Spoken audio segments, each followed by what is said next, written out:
अपना उत्तराखंड में आप सभी का बहुत स्वागत है और मैं हूं आपके साथ अमनदीप। चलिए खबरों की शुरुआत करेंगे।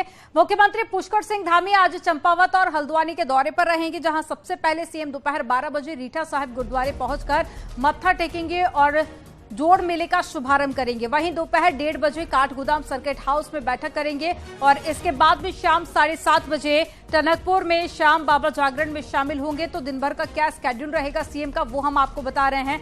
पहले गुरुद्वारे पहुंचेंगे, मत्था टेकेंगे, सीएम धामी शुभारंभ भी करेंगे और साथ ही काठगोदाम सर्किट हाउस में एक बैठक होने वाली है, जिसमें कई सारे मुद्दों को लेकर चर्चा की जाएगी। तो मुख्यमंत्री आज हल्द्वानी के दौरे पर है पुष्कर सिंह धामी और काठगोदाम सर्किट हाउस में बैठक करने वाले हैं। इसके अलावा भी दिन में कई सारे कार्यक्रम होंगे, जिसमें सीएम पुष्कर सिंह धामी पहुंचेंगे।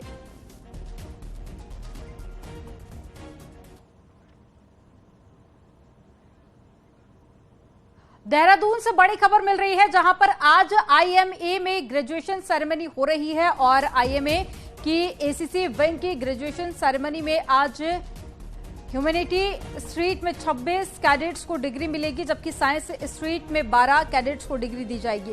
वहीं chief of army staff gold medal PCC Akash Rana को मिला है। इसके अलावा chief of army staff silver medal PCC Surya Tiwari को दिया गया, जबकि chief of army staff bronze medal WCA Ajit Sharma को मिला। आपको बता दें कि 10 जून को होने वाली पासिंग आउट परेड में इस बार देश विदेश के 374 कैडेट पास आउट होंगे, जिसमें से 7 मित्र देशों के 42 कैडेट शामिल हैं और 10 जून को पासिंग आउट परेड की सलामी सेना प्रमुख मनोज पांडे लेंगे। ज्यादा जानकारी के साथ में भारती सकलानी जुड़ गई हैं फोन लाइन पर। भारती का रुख कर लेते हैं। भारती, क्या जरा जानकारी आपके पास में है, क्योंकि सुबह से ही आप आईएमए में मौजूद हैं और तमाम तैयारियों की तस्वीरें भी इससे पहले आपने दिखाई। अब ताजा अपडेट क्या है? ग्रेजुएशन सेरेमनी अभी भी चल रही है। उसका एक पार्ट की अगर हम बात करें, जिसमें डिग्री इन लोगों को दी जाती है, वो फिलहाल यहाँ पर दी गई है। 26 कैडेट ह्यूमैनिटीज स्ट्रीम के हैं जो इन्हें आज डिग्री मिली है। इसके अलावा साइंस स्ट्रीम के 12 कैडेट्स हैं जिन्हें और commandant silver medal best in humanities के लिए मिला है। मुझे इस टाइम बहुत अच्छा लग रहा है और ये बहुत स्पेशल मोमेंट है मेरी लाइफ का।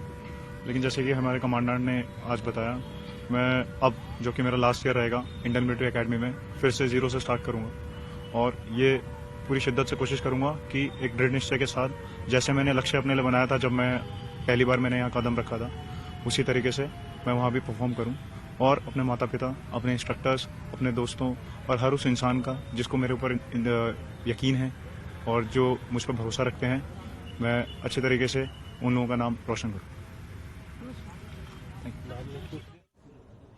और भारती हमारे साथ में लगातार जुड़ी हुई है। भारती, अपनी बात पूरी कीजिए। देखिए, मैं बता रही थी आपको कि ह्यूमैनिटीज स्ट्रीम और साइंस स्ट्रीम के जो कैडेट्स हैं वो पास आउट हुए हैं। 26 कैडेट्स हैं ह्यूमैनिटीज स्ट्रीम के, जिन्होंने 3 साल यहाँ पर कड़ी ट्रेनिंग की, कड़ी पढ़ाई की और उसके बाद आज इन्हें डिग्री से नवाजा गया है। इसके अलावा 12 कैडेट हैं साइंस स्ट्रीम के, जिन्हें आज डिग्री दी गई है। तो इस तरीके से अभी 1 साल इन्होंने और आईएमए में ही ट्रेनिंग ले ली है और उसके बाद ये पासिंग आउट परेड में के बाद ये बाहर यहाँ से होंगे, पास आउट यहाँ पर होंगे। इसके अलावा जो अवार्डीज हैं उनके नाम भी एक बार फिर से मैं बता देती हूँ। फर्स्ट इन सर्विस ट्रेनिंग में जो रहे हैं वो रहे हैं WCC मोहित कापड़ी। ह्यूमैनिटीज स्ट्रीम में जो फर्स्ट आए हैं वो है पीसीसी आकाश राणा और साइंस स्ट्रीम में जो फर्स्ट आए हैं वो है पीसीसी सूर्य तिवारी। तो इस तरीके से आज ये अवार्ड और डिग्री इन तमाम कैडेट्स को मिली है जो कि एसीसी विंग के थे। भारतीय, कुछ विदेशी कैडेट्स भी इसमें शामिल हुए हैं, उस बारे में क्या जानकारी, और साथ ही आगे भी कुछ और कार्यक्रम रहने वाले हैं सेरेमनी के बाद में, उस पर क्या अपडेट है? देखिए, आज से अगर हम बात करें आईएमए में जो पासिंग आउट परेड सेरेमनी होनी है, उसके लिए पूरे प्रोग्राम जो है वो शुरू हो गए हैं। देखिए, ट्रेनिंग तो सुबह से चल ही रही है, जो कैडेट्स पास आउट होंगे। इसके अलावा आज ग्रेजुएशन सेरेमनी हो गई। अब 8 जून को कमांडेंट परेड और अवार्ड सेरेमनी होगी, फिर 9 जून को होगी मल्टी एक्टिविटी डिस्प्ले। इसके अलावा जो 10 जून है फिर हो रही है पासिंग आउट परेड और पीपिंग और ओथ सेरेमनी। तो इस तरीके से पूरा शेड्यूल्ड यहाँ पर हो चुका है आईएमए में और इसके लिए ही यहाँ पर लगातार जो है कार्यक्रम किए जा रहे हैं। जी, तमाम जानकारी साझा करने के लिए बहुत शुक्रिया भारती आपका।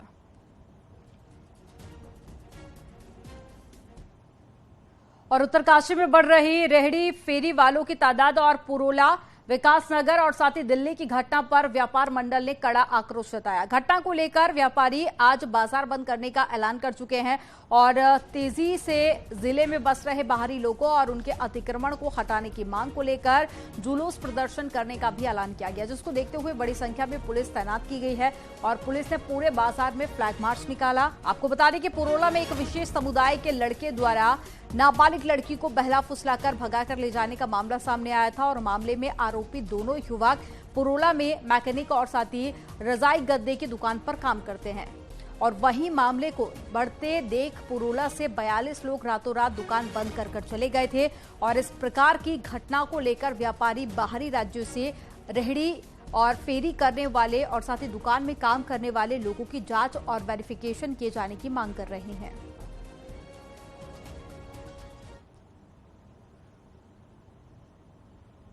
और पुरोला में एक विशेष समुदाय के लड़के द्वारा नाबालिग लड़की को बहला फुसलाकर भगाकर ले जाने का मामला सामने आया था, जिसमें उत्तरकाशी के एसएसपी अर्पण यदुवंशी ने मीडिया के ये पूरा ठीकरा मीडिया के सिर फोड़ा और साथ ही एसएसपी ने कहा कि मीडिया की तरफ से दी जा रही सूचना अफवाह है और साथ ही मीडिया की खबरों को भ्रामक बताया और साथ ही ये भी कहा कि मीडिया अफवाह भ्रामक खबरें देने से बचे।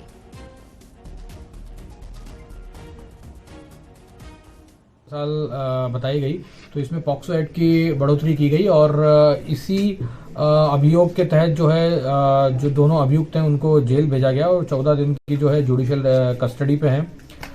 इस मामले के पूरे तरह से प्रकाश में आने के बाद जो है कई तरह की बातें जो है मीडिया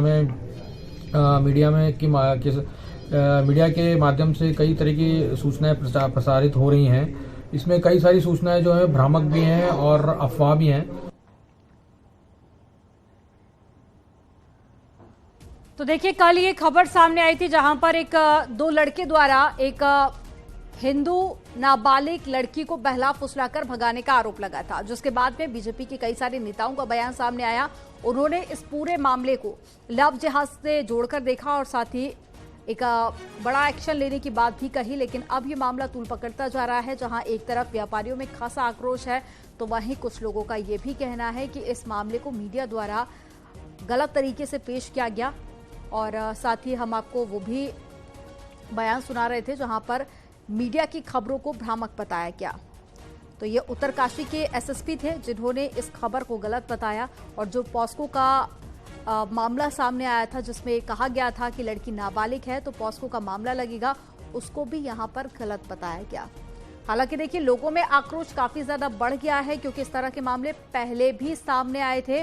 और ज्यादा जानकारी के साथ में दीपांकर भट्ट जुड़ गए हैं फोन लाइन पर, उनके साथ में बीजेपी के विधायक भी मौजूद है।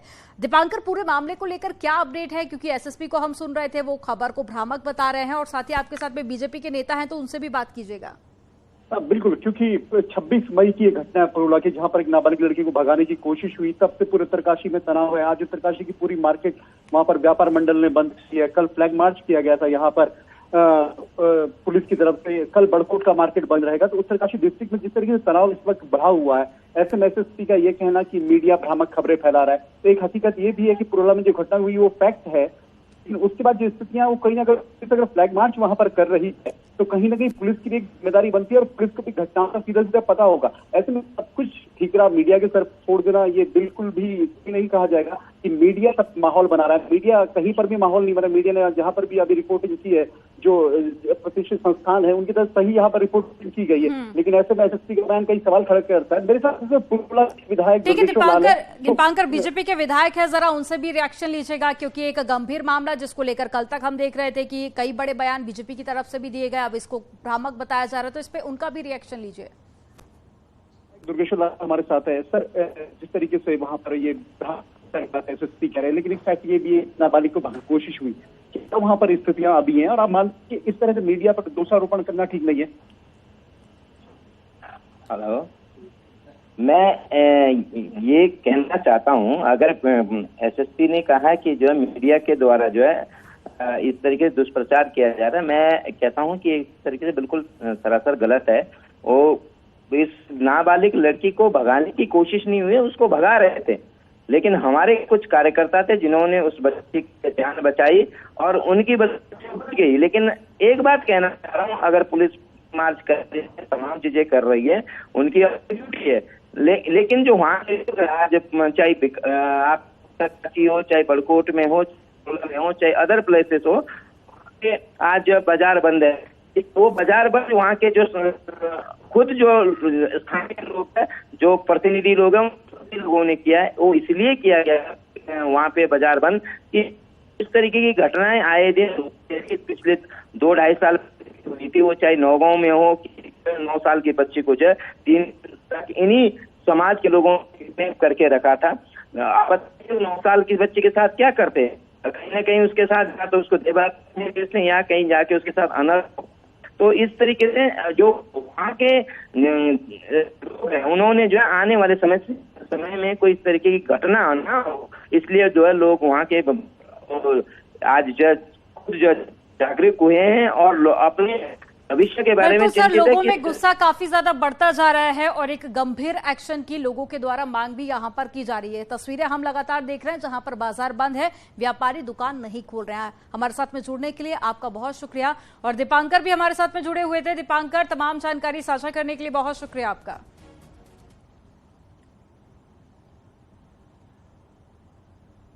उत्तराखंड में एक बार फिर से मौसम विभाग ने तेज बारिश का ऑरेंज अलर्ट जारी कर दिया है। उत्तरकाशी, टिहरी, चमोली, रुद्रप्रयाग, पौड़ी समेत कई इलाकों में तेज बारिश के आसार हैं और मौसम विज्ञान केंद्र ने तेज आंधी की भी चेतावनी दी है। तस्वीरें देखिए आप, आज सुबह की तस्वीरें देहरादून की, जहां पर तेज बारिश हो रही है, बर्फबारी कई इलाकों में हो रही है, आंधी भी आ रही है, जिसके चलते मौसम विभाग ने आने वाले कुछ दिनों तक मौसम परिवर्तन की चेतावनी दी है और साथ ही ऑरेंज अलर्ट भी जारी किया है।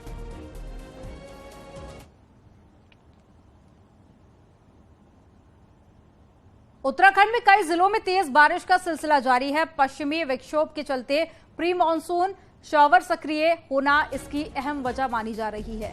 देहरादून, हरिद्वार, टिहरी, उत्तरकाशी जैसे जिलों में तेज बारिश का सिलसिला 3 जून तक रहने का अलर्ट है और इसके अलावा आंधी और बारिश को लेकर ऑरेंज अलर्ट भी जारी किया गया है।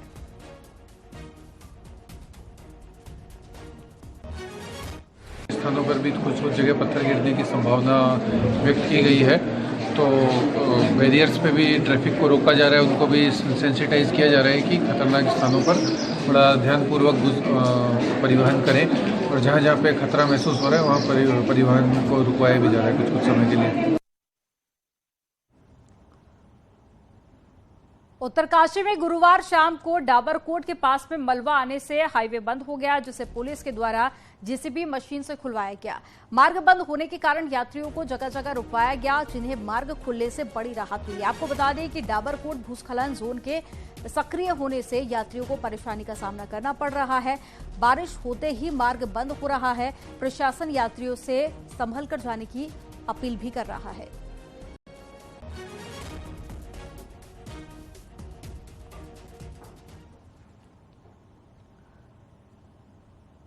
और पिथौरागढ़ में लिपुलेख रोड पर लैंडस्लाइड रुकने का नाम नहीं ले रहा है। चाइना बॉर्डर को जोड़ने वाली ये रोड लखनपुर के पास में कई दिनों से बंद है और इस दौरान में बीआरओ रोड खोलने में जुटा हुआ है, लेकिन तभी से बड़ी पहाड़ी दरक कर रोड पर होते हुए काली नदी में जा पहुंची है और दरकती पहाड़ी को बीआरओ के वर्कर ने पहले ही देख लिया था, इसलिए वे समय से सुरक्षित जगह पर पहुंच गए हैं। लिपुलेख रोड में लखनपुर और गर्भाधार में लगातार बड़ी बड़ी पहाड़ी गिर रही है।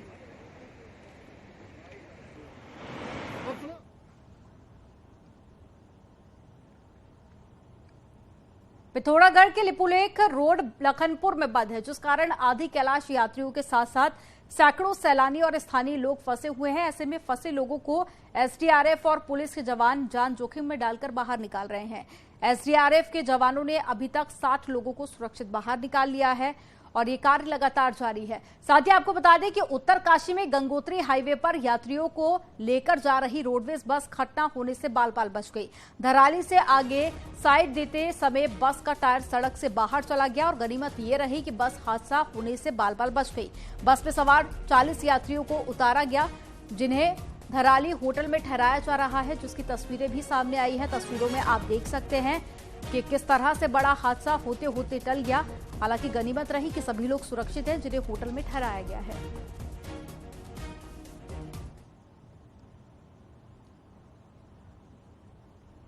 खराब मौसम के बाद भी बद्रीनाथ धाम और हेमकुंड साहिब में यात्री बड़ी संख्या में पहुंच रहे हैं। यात्रा के बीच जाम की स्थिति भी पैदा हो रही है और बद्रीनाथ राष्ट्रीय राजमार्ग पर जोशीमठ से आगे जीरो बैंड चुनार OMP और साथ ही मारवाड़ी पुल के पास में जाम लगा हुआ है। सुबह से ही हाईवे पर रुक रुक कर जाम लग रहा है और बद्रीनाथ धाम में हर दिन 21,000 से अधिक यात्री पहुंच रहे हैं और अभी तक 5,51,000 यात्री बद्रीनाथ धाम में पहुंच चुके हैं। हेमकुंड साहिब की बात करें तो 20,000 यात्री अभी तक दर्शन कर चुके हैं।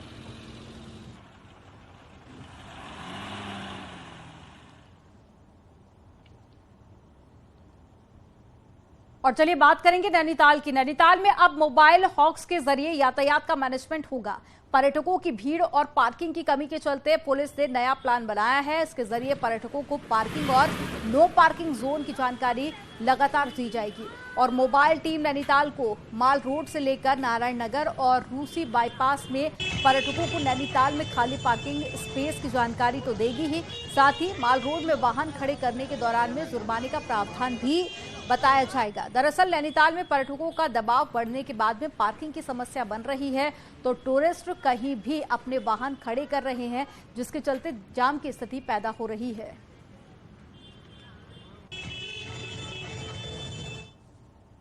तो है ही, उसके साथ साथ ये भी है जब टूरिस्ट आता है तो वो बहुत सारी चीज़ों को ढूंढता है। एक जिज्ञासा होती है कि कहाँ पे रुकना है, कहाँ पे खाना है, तो उस चक्कर में भी गाड़ियाँ रुक जाती हैं रोड साइड पे। तो हमने उसके लिए अपनी मोबाइल हॉक्स लगाई हैं जो टाइम टू टाइम अनाउंसमेंट करेंगी और टूरिस्ट को एसेंशियल इन्फॉर्मेशन देके ताकि गाड़ियाँ रुके ना। हमारे पास थोड़ा सा इस चीज़ में रिस्ट्रिक्शन है तो उसको हम ओवरकम करने की कोशिश करेंगे। अब एक ऐसी खबर जो शिक्षा विभाग की कलई खोल रही है। हाल ही में आए बोर्ड रिजल्ट में अटल उत्कृष्ट स्कूलों का बहुत खराब रिजल्ट आने के बाद तय किया गया कि स्टूडेंट्स की मदद करने के लिए स्पेशल क्लासेस लगेगी और रेगुलर टीचर पढ़ाएंगे। लेकिन जब मौके पर न्यूज 18 ने देखा तो मामला कुछ और ही नजर आया। एक रिपोर्ट के जरिए आपको बताते हैं।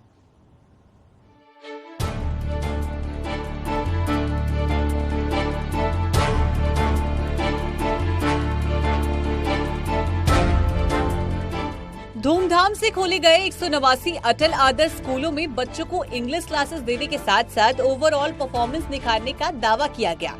लेकिन जब बोर्ड रिजल्ट आया तो शिक्षा विभाग की कलाई खुल गई और बड़े पैमाने पर इन्हीं स्कूलों के बच्चे फेल हुए। आनन फानन में तय हुआ कि जो बच्चे फेल हुए हैं उनको उन्हीं के टीचर्स ऑनलाइन या फिर ऑफलाइन क्लासेस में पढ़ाएंगे। ये इसलिए भी किया गया ताकि टीचर्स की भी जिम्मेदारी बने। लेकिन देहरादून में जब न्यूज 18 की टीम पहुंची तो पता चला वहां किराए के टीचर्स पढ़ा रहे हैं और जो सब्जेक्ट टीचर हैं वो छुट्टी मना रहे हैं।